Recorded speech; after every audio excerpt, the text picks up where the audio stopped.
Et si on faisait une tarte flambée aujourd'hui ensemble? Pour faire votre pâte à flamencuche, il va vous falloir 500 g de farine, donc T00 ou T45, comme pour une pâte à pizza.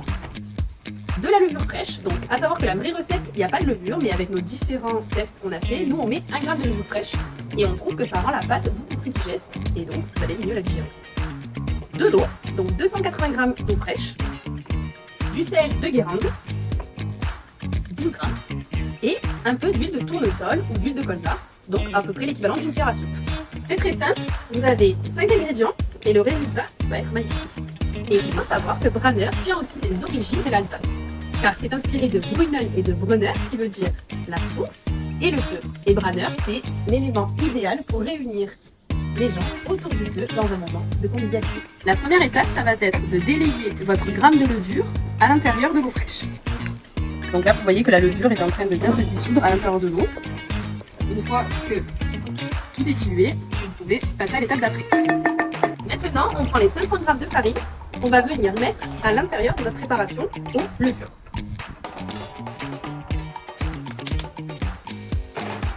On retrousse les manches et on va bien évidemment mélanger. Donc on va malaxer pendant à peu près 7 minutes pour avoir un bloc assez homogène. Là, on voit que la farine a très rapidement absorbé l'eau. Et comme pour une pâte à pizza, le mouvement, c'est vraiment de venir rabattre les bords au centre. Et grâce à ça, vous allez obtenir une pâte qui sera prête très rapidement. Donc là, notre pâte est prête à recevoir le sel. Donc on va venir mettre les 12 g de sel qu'on a préalablement pesé. Donc là, hop, on met tout.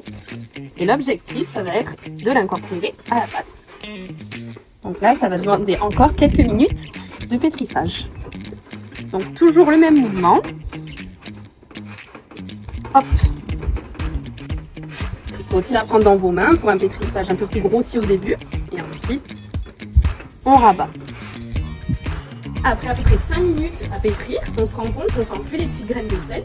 Donc ça veut dire que là, c'est le bon moment de passer à l'ingrédient suivant, qui est donc l'huile de tournesol. Donc là, on verse l'huile. Et comme tout à l'heure, il va falloir pétrir jusqu'à ce que la pâte ait tout absorbé.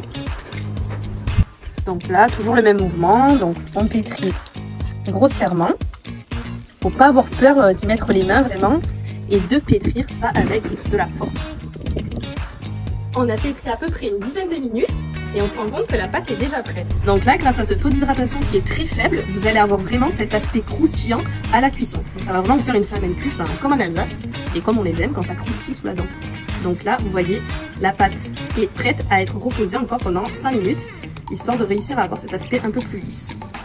Là, vous la laissez dans votre récipient et on revient dans 5 minutes. Pendant que notre pâte repose, on va s'occuper des autres ingrédients. On va préparer la base de notre flamencuche. Le secret pour obtenir une flamencuche comme en Alsace, ça va être de mettre 50% de crème fraîche entière et 50% de fromage blanc. Vous allez voir, le résultat est succulent. Donc là, on a préparé une pâte pour 5 flamencuches. Donc on va mettre à peu près 5 cuillères à soupe de crème fraîche et 5 cuillères à soupe de fromage blanc. C'est parti. On est généreux, donc des grosses cuillères à soupe. On passe au fromage blanc. Hop là. Et on met pareil, donc 5 grosses cuillères. Donc 1, 2, 3, 4 et la 5e. Et là, vous allez bien mélanger les deux. Il faut vraiment que ça devienne qu'une seule, en fait, qu'une seule crème, les deux bien mélangés. Et c'est vraiment le fromage blanc mélangé à la crème fraîche qui va donner ce petit côté un peu acidulé qu'on retrouve dans les flamencuches. C'est excellent. Le deuxième ingrédient important pour une tarte flambée, c'est bien évidemment les oignons. Donc là, l'objectif, c'est vraiment de les couper très très finement pour réussir à obtenir en fait des oignons assez fins pour mettre sur votre tarte flambée.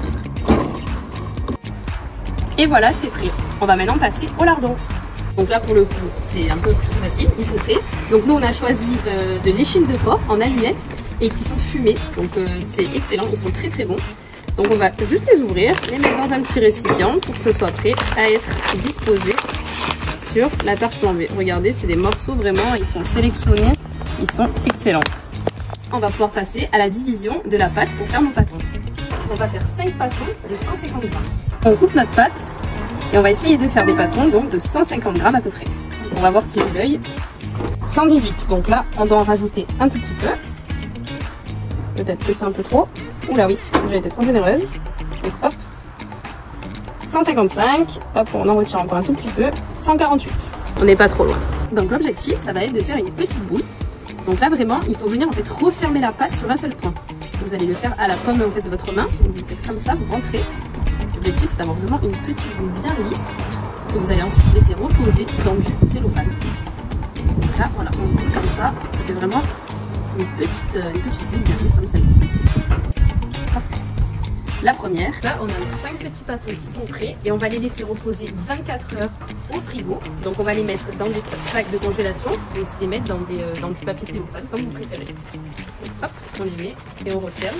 Et il faut les laisser reposer comme je dis 24 heures. Donc nous, bien évidemment, on a une pâte qui est déjà prête et qui a maturé 24 heures et on va maintenant passer à l'étape de l'étalage et ensuite de la cuisson. On récupère notre pâte et on va l'étaler. Donc, contrairement à la pâte à pizza, on va utiliser de la farine et non de la semoule. Donc là, on va mettre un peu de farine sur notre plan de travail. Voilà. Et là, on va pouvoir étaler notre pâte. On est très équipé pour faire des pizzas, mais un tout petit peu moins pour faire des flammes cuves, donc nous n'avons pas encore investi dans un rouleau. On va donc utiliser une boîte bouteille de vin rouge, l'Épinède Méditerranée. Alors c'est parti. Ce sera tout aussi efficace, je pense. J'imagine. Et là, l'objectif, c'est d'étaler la pâte très très finement, donc vraiment le plus finement possible, pour que ça puisse, à la cuisson déjà cuire très très rapidement et qu'on ait cet aspect très croustillant qu'on adore dans la flamme cuve. On va essayer de faire un rond bien rond. Donc on fait découvert le haut vers le bas et ensuite on tire sur les côtés pour que ça s'étale uniformément. Donc je ne sais pas où est Monsieur Bradeur, mais ces gros bras auraient été très utiles dans ces moments-là. Notre pâte est prête. On va donc prendre notre pelle pour venir y poser notre pâte. Et on va venir la disposer sur notre pelle. Elle a la taille parfaite. On va pouvoir passer à la mise des ingrédients. On commence par notre base, donc crème fraîche, fromage blanc, qu'on étale généreusement sur toute la pâte. Ensuite, on va passer à la disposition des oignons. Donc là pareil, on est très généreux. Sur toute la surface, notre tarte flambée. Hop là. Et ensuite, on va disposer les lardons. Donc là, pareil, on en met un peu partout. Et ensuite, nous allons passer à l'étape de la cuisson. Je sens que ça va être succulent.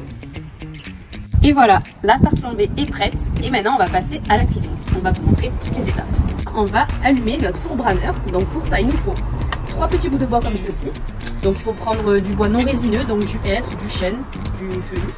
Donc on va les disposer comme une petite pyramide à l'intérieur du four. Et on va se munir aussi de petits allumes-feu naturels comme ceux-là. Et on va bien les mettre entre les bouts de bois. Donc là, vous pouvez mettre comme ça. Et puis là, hop, on fait une petite pyramide avec le 3e bout de bois. Et on rajoute l'allume-feu. C'est vraiment très pratique pour pouvoir faire démarrer votre feu très facilement. Et puis là, on prend un briquet et on va venir allumer les allumes-feu. Et dans 20 minutes, il sera prêt.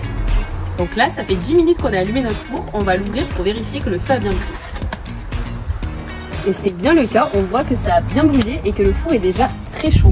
Grâce à l'effet Venturi de la porte, le feu démarre très vite et le four chauffe très vite également. Pour la cuisson de la flamme cuve, c'est très important d'avoir un four qui va chauffer jusqu'à 500 degrés. Donc la sole va être à peu près à 400 degrés et la voûte va être à 500 degrés. Et c'est ce qui va nous permettre d'avoir cette cuisson qui va rendre en fait la pâte croustillante et d'avoir une flamme cuve excellente. Et voilà, le four a chauffé pendant 20 minutes. Il est donc prêt pour qu'on puisse enfourner la première flamme cuve. Donc là, on a une belle flamme, donc on va pouvoir l'enfourner.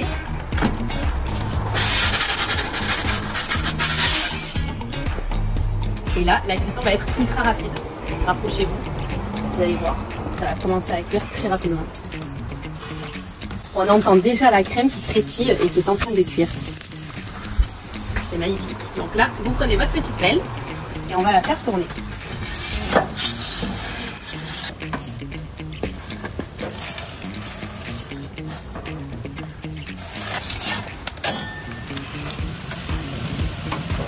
Ça cuit très vite, donc il faut être très vif.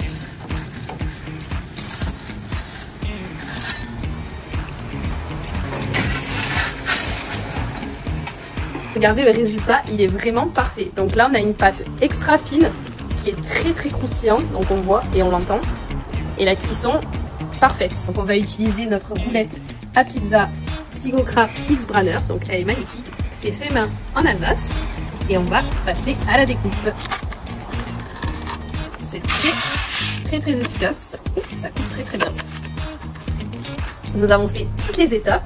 Maintenant, il reste la dégustation. Je vais bien sûr pas la déguster toute seule. Ce serait un petit peu triste. Bonjour, elle est vraiment parfaite. On va se régaler. Il m'a quand même offert le premier trou. Ah ouais, ça croustille. C'est excellent. Et on retrouve vraiment ce goût d'Alsace en fait. J'en reprends un petit morceau. Ben je t'en prie. C'est vraiment super bon. La pâte est extra fine. Donc c'est super léger. Et super croustillant. Vraiment très bon. Et je trouve que faire ce mélange là au lieu de mettre de la crème toute seule, ça pourrait être intéressant pour les pizzas. À essayer. À essayer sur une pâte à pizza. Ouais. Merci beaucoup d'avoir regardé notre vidéo. On espère que vous allez reproduire la recette chez vous. Et bon appétit. À bientôt. J'en reprends une dernière.